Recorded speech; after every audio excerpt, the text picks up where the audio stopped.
reports from the world's second largest continent. Hello, I'm Alison Lagrange. A very warm welcome from Durban, South Africa. We get you the news and the newsmakers from Africa. From elections to climate change to innovations and opportunities. As the world's attention shifts, we report from Africa, the heart of the global south. Join me every weekday live on First Post.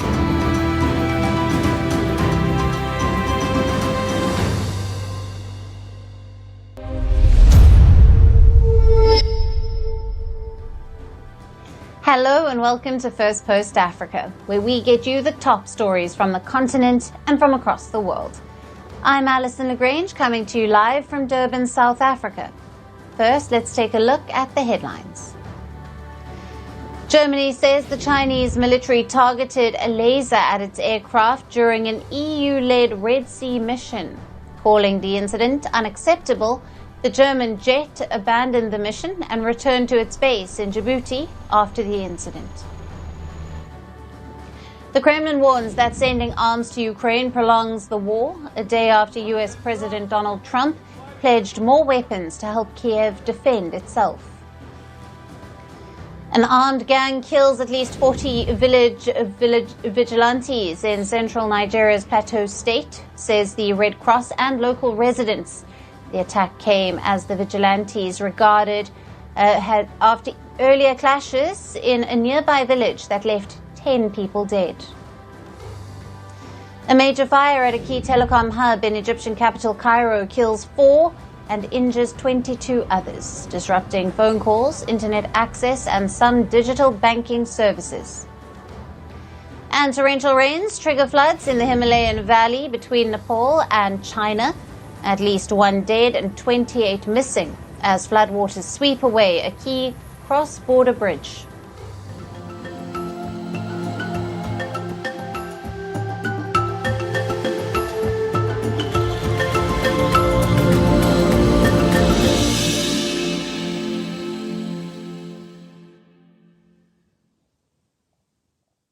Hello and welcome. Let's start with the latest updates on the protests in Kenya. Clashes broke out between police and protesters on Monday in the capital, Nairobi. Hundreds of protesters had gathered to mark the 35th anniversary of the pro-democracy rallies, and the demonstrations soon descended into chaos.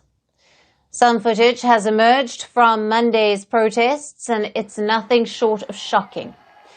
Police officers were seen opening fire at advancing protesters.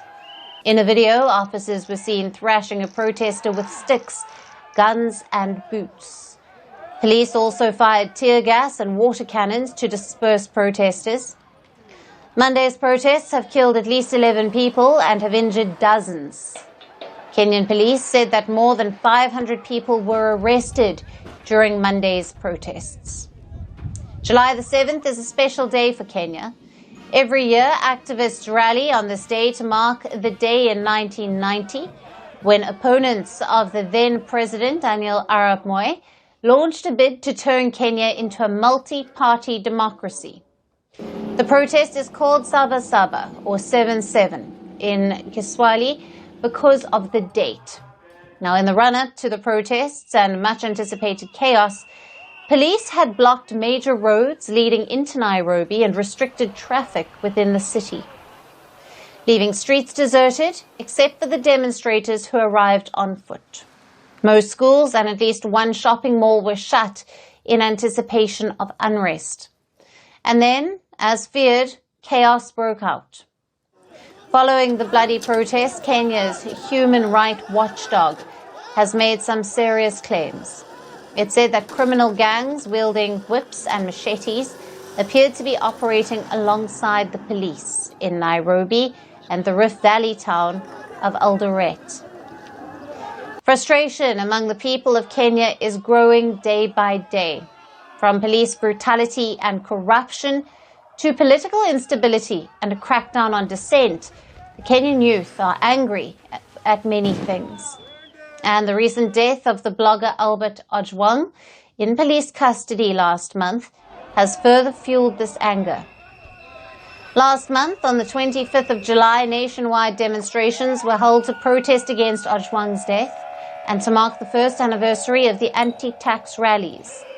And those protests, too, ended in bloodshed, killing at least 19 people. Now, Kenya's former Prime Minister Raila Odinga has reacted to the latest protests. Kenyan President Ruto's rival-turned-ally has called for urgent police reforms and a national dialogue following the bloody protests. I propose that the country urgently returns to the agenda of comprehensive police reforms, focusing on enhancing accountability, transparency, and improving the police-to-people relationship. Your red police force that shoots people is impunity. And this is a force that we inherited from the colonialists. We must end impunity and corruption within our three arms of government. Our leaders must become modest, ethical, humble, and accountable. The crisis in Kenya is worsening by the day. Each crackdown on dissent is further fueling anger against the Ruto government. Now, it remains to be seen if the Ruto government can find a way out of this chaos or collapse under the weight of mounting public anger. Now, for more on this, on the show, we have with us Narim Wako, who is the Executive Director of Siasa, political analyst, and joining us from Nairobi. Thank you for being with us. Thanks for having me. Now, what legal or constitutional grounds, if any, allow Kenyan police to use force against peaceful protesters, particularly during commemorations like Saba Saba? So in our Constitution, Article 37, it gives us the right to demonstrate and to peacefully assemble, specifically even to present petitions to public offices, authorities, peacefully and unarmed. So there is nothing legally that allows the police to forcibly attack people who are unarmed, people who are not attacking them, people who are not causing any violence. But within the National Police Service Act, there is within the regulation that the police can use force only when it's necessary, and it's normally used as a last resort. So the kind of brute force that we're seeing, the violent police crackdowns, is illegal. Absolutely. And Narima, how troubling is that police violence being used to suppress demonstrations that are meant to commemorate the July 1990 uprising, which was a pivotal moment in Kenya's struggle for multi-party democracy? Does this suggest a reversal of the democratic gains made since then? Absolutely. We're still receiving news about the number of people who have actually been killed from yesterday. There's just recent reports of a 12-year-old girl who was shot at home while watching television. So she wasn't even part of the protest. She wasn't even involved. So we have a lot of cases of stray bullets. And to think that in 1990, it was a push for political pluralism, it was for a push for multipartyism, civic participation. It's ironic that today we're seeing those voices being squashed. We're seeing the brute force. We're seeing that there is absolutely no room for dissent. And we're seeing the police working alongside thugs, thieves, people who are anarchists, to be frank with you, who are stealing, robbing from the public, setting buildings on fire. Some of these happened into the wee hours of the night, where there are actual reports of women being raped in their homes. So it's it's very scary to watch, especially as young people who love our progressive constitution. We're seeing Kenya's democratic soul being robbed. We're seeing our democratic values diminishing before our eyes. We woke up today wondering what to think of what happened yesterday. Yeah. And what mechanisms, both domestic and international, exist to hold the security forces accountable for the success of force? And are they effective in the Kenyan context? So we have the Independent Policing Oversight Authority, IPOA, that is supposed to be the institution that people are able to report rogue police officers. But we know that that institution in itself is underfunded. It's short-staffed. Cases are extremely slow. As we speak, we have years of, people being killed in demonstrations and no compensations to their families, nobody being held accountable. We also have the Kenya National Commission of Human Rights. They're the ones who have been monitoring the number of people who have been killed during the protests. They're the ones who are supposed to monitor human rights violations.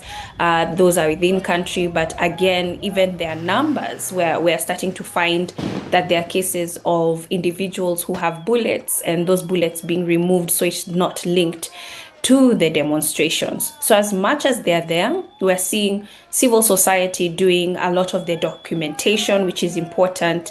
The public outcry is important. People are utilizing the courts in terms of petitioning, in terms of holding people accountable. So there are many mechanisms nationally, internationally. There's the UN special rapporteurs, where you're able to report extrajudicial killings or even human rights violations as well. Narima, thank you very much for being with us on Firstpost Africa and for your valued insights and analysis there. Thank you.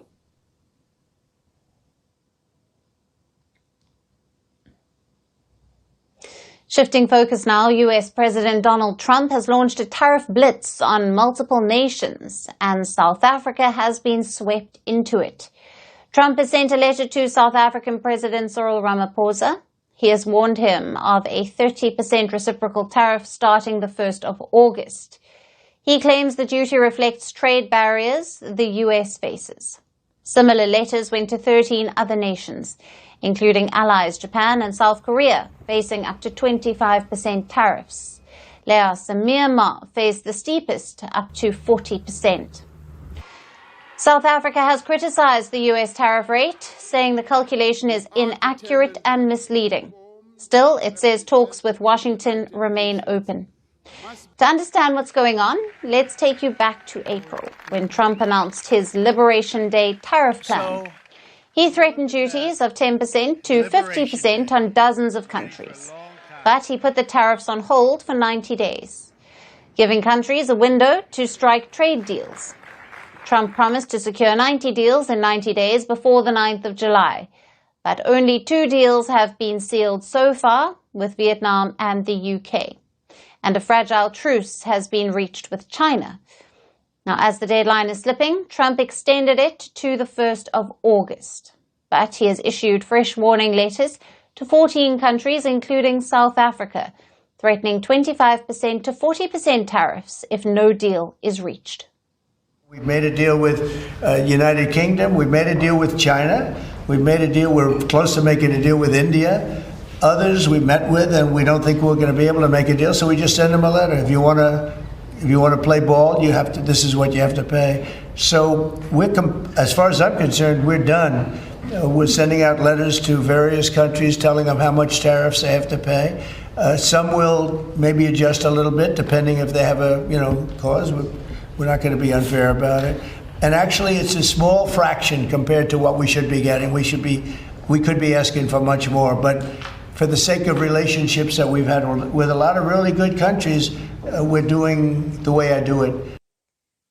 Before this announcement, Trump also warned that countries aligning with BRICS policies and opposing U.S. interests would face an extra 10% tariff. Now, this came as BRICS leaders gathered in Rio de Janeiro. In response, South Africa, a BRICS member, has insisted it is not anti-America. President Ramaphosa said his government will continue working toward a balanced and mutually beneficial trade deal with the US. The trade minister added that the country awaits formal US communication, but talks have been constructive and fruitful. The US is one of South Africa's major export destinations, importing vehicles, citrus, wine, gold, platinum, and nuts. South Africa is also the top beneficiary of AGOA, a US program allowing duty-free exports from America. But AGOA expires this September, and its renewal remains uncertain under Trump.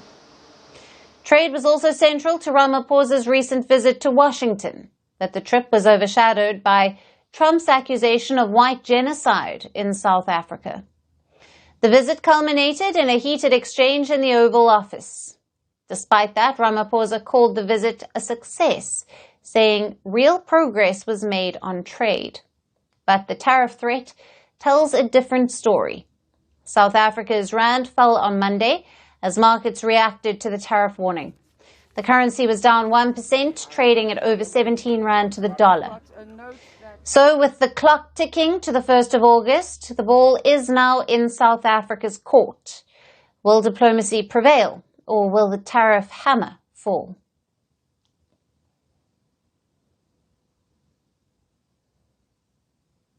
And moving on, France is returning a looted colonial artifact to the Ivory Coast, more than a century after looting it. The return is clearly a bit too late, and the process of return is even more interesting. On Monday, the French Parliament finally approved the return of a talking drum to the Ivory Coast.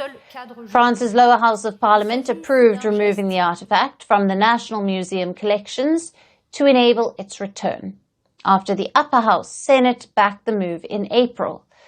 The colonial troops took the drum from the Ebri tribe in 1916, and now in 2025, roughly 110 years after looting it, France is finally ready to send the drum back to where it belongs. But what led to this colonial loot return? It was a request from the Ivory Coast. In late 2018, Ivory Coast asked Paris to return the Gigi Ayokwe drum, among 148 works of art taken during the colonial period. And in 2021, President Emmanuel Macron promised to send the drum and other artifacts back home to the West African country. A friendly move? Not really. It's a strategic one. Under Macron's leadership, Paris seems to position itself as once a colonizer, now a friend in Africa. And this comes at a crucial time. Anger is growing among former French colonies, forcing France to withdraw its troops from Mali, Burkina Faso, Niger, and Chad. Paris cannot afford to further lose grip over the continent, and returning colonial loot could be one way of maintaining its worsening ties. Since Macron's election in 2017, he has gone further than his predecessors in admitting to past colonial abuses in the continent. And the restitution of looted artworks to Africa is one of the highlights of the new relationship he wants to establish with the continent. It's basically trying to make reparations to the victims of French colonialism. Talking about the colonial loot, France possesses tens of thousands of artworks and other prized artifacts that it looted from its colonial empire, from the 16th to the first half of the 20th century. According to a 2018 report, some 90,000 objects from sub-Saharan Africa are in French public museums. But now Macron wants to return the colonial loot. By the look of it, this looks like a considerate move. But the process to return this loot to its rightful owners is red tapeism at its best. Just consider this situation. The whole French Parliament had to mull, discuss, and then approve the return of a drum that French colonial troops had once looted from the Ivory Coast. Parliament proceedings were required to decide that it will be good to return what France once stole from a former colony. And that's not all. There is more to it. In late 2020, Parliament adopted an exceptional law to permanently return 26 artifacts from the royal treasures of Abomey to Benin, as well as Saba to Senegal. In 2023, France adopted 2 so-called framework laws to return objects in 2 categories. One for goods looted from Jewish families during World War II, and another for the repatriation of human remains from public collections.